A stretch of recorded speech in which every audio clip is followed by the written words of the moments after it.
नमस्कार, मेरा नाम डॉक्टर ऋचा शर्मा है। मैं एक फर्टिलिटी एक्सपर्ट हूँ। आज इस वीडियो में हम बात करेंगे एज़ोस्पर्मिया की। एज़ोस्पर्मिया मीन्स नील स्पर्म, ज़ीरो स्पर्म, इस तरह की वेरियस टर्म्स आपने सुनी होगी, स्पेशली जो ये परेशानी से गुजरते हैं। एज़ोस्पर्मिया का मतलब है कि स्पर्म प्रोडक्शन नहीं हो रहा या स्पर्म प्रोडक्शन हो रहा है पर सीमन में नहीं आ रहा। सो इधर of the situation, how to deal, क्या करना चाहिए क्या नहीं करना चाहिए, मेडिकल मैनेजमेंट, सर्जिकल मैनेजमेंट, किसका रोल है किसका नहीं है, ये हम चीज़ों पे एक गौर फरमाएंगे। तो सबसे पहले हम बात करते हैं कि एज़ोस्पर्मिया किस टाइप का होता है। एज़ोस्पर्मिया दो टाइप का होता है, एक होता है ऑब्स्ट्रक्टिव एज़ोस्पर्मिया, एक होता है नॉन ऑब्स्ट्रक्टिव एज़ोस्पर्मिया। जैसे आप नाम से ही एक अंदाज़ा लग सकते हैं। ऑब्स्ट्रक्टिव का मतलब है कि कोई रुकावट आ रही है। ऑब्स्ट्रक्शन मतलब रुकावट, कोई रुकावट आ रही है जिससे चीज़ बन तो रही है पर वो आगे नहीं जा रही। एक रास्ता है, मान लो जैसे कोई नदी है और नदी का रास्ता है, मैं आगे उसके बांध लगा देती हूँ, कोई पत्थर रख देते हैं तो नदी क्या रुक जाएगी। नदी तो चलो अपना रास्ता बना देगी पर वो स्पर्म्स में वो कैपेसिटी नहीं रहती।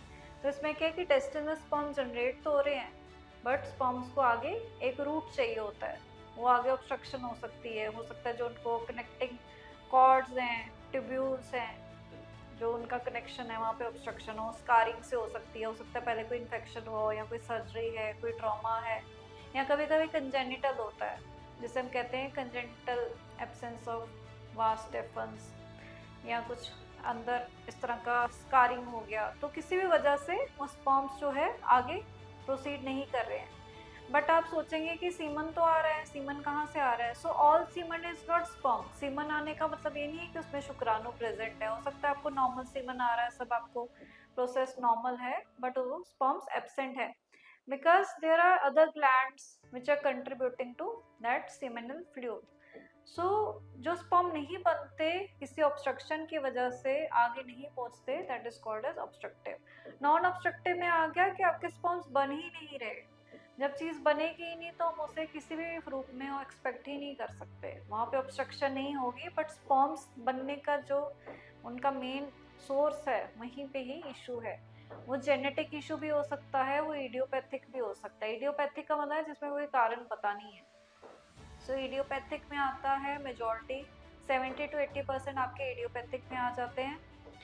अब क्वेश्चन आ जाता है कि इसमें क्या ट्रीटमेंट किया जाए। अब इस पे ट्रीटमेंट आ जाता है, कारण पे डिपेंड करता है। अगर आपका ऑब्स्ट्रक्टिव है उसमें चांसेस रहते हैं कि 100% चांसेस हो सकते हैं कि हमें स्पर्म्स मिले, बट वो सर्जरी के माध्यम से ही मिलते हैं, सर्जिकल स्पर्म रिट्रीवल टेक्निक से। नॉन ऑब्स्ट्रक्टिव में वेरी करता है कितना मिलेगा, it can very like 30 to 70%, and हो सकता है कभी कभी स्पर्म्स मिले ही ना, क्योंकि जब वहाँ जनरेशन ही नहीं होगी तो स्पर्म मिलने की संभावना घट जाती है। एंड वहीं इनको कॉरेस्पॉन्ड किया जाता है टेस्टिस की वॉल्यूम, टेस्टिस के साइज से, प्लस कभी कभी डॉप्लर स्टडीज भी डॉक्टर्स रिकमेंड करते हैं। एंड इनको कोरिलेट किया जाता है कुछ ब्लड प्रोफाइल से, टेस्टिंग से, जैसे टेस्टोस्टेरोन लेवल्स हैं, एफएसएच, एलएच है। तो ये आ गया कि लोकल लेवल पे एक जो इशू है। अब कारण क्या है, वो जैसे टेस्ट करवाते हैं, हिस्ट्री लेते हैं, जेनेटिक प्रोफाइलिंग आ जाती है, वो एक ऑप्शन दी जाती है, ये सबसे एक निर्धारित किया जाता है। फिर दूसरा फैक्टर आ जाता है कि हमारे ब्रेन के लेवल पे कुछ ऐसे कारक हैं, कुछ ऐसे फैक्टर्स हैं जिनकी कमी है, उसकी वजह से जो हमारा टेस्टिस है वो डेवलप नहीं हो रहा। तो वैसी स्थिति में ऐसा पाया गया है कि पेशेंट को अगर कुछ इंजेक्शंस पे कुछ महीने रखा जाए, जैसे मैंने खुद भी ऐसे बहुत से पेशेंट्स को डील किया, स्पेशली इंटरनेशनल पेशेंट्स। हमारे पास ईरान, इराक से, इवन इंडिया से काफ़ी सारे ऐसे पेशेंट्स आते थे। So we put them on certain injections, they responded. But कभी कभी क्या होता है, पेशेंट्स कंपेयर करते हैं कि नहीं उनको बच्चा हो गया, आपने इंजेक्शन दिए थे, मुझे नहीं हो रहा। देखो वो वेरी करता है कि आप किस कैटेगरी में आते हो, आपका क्या मूल रूप से कारण है। तो ऐसे पेशेंट्स रिस्पॉन्ड करते हैं, बट ऐसा कोई बदलाव नहीं होता कि वो नेचुरली प्रेग्नेंट हो सके, but definitely they can go by means of ICSI, IVF ICSI. So ये तरीके से, इस तरह से कॉज ऑफ द एजोस्पर्मिया को मैनेज किया जाता है।